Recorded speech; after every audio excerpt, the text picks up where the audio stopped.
మన ఊటీ న్యూస్కి స్వాగతం. మీరు ఫంక్షన్కి వెళ్ళి వస్తారా? అవును సార్. ఈ సిర్లమాడ వలసలని అంటున్నారు ఒక బైక్.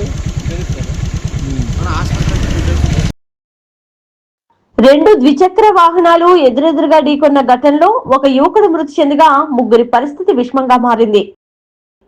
అల్లూరి సీతారామరాజు జిల్లా అరకలోయ మండలంలోని భీముడి వలస గ్రామ సమీపంలో శుక్రవారం రెండు ద్విచక్ర వాహనాలు ఎదురెదురుగా ప్రమాదవశాత్తు ఢీకొన్నాయి.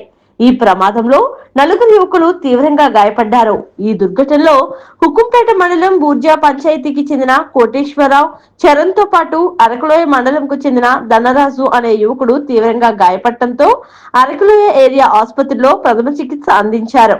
అయితే వీరి పరిస్థితి విషమంగా ఉండడంతో మెరుగైన వైద్యం అందించేందుకు గాను పాడేరు ఆసుపత్రికి అంబులెన్స్ ద్వారా తరలించారు.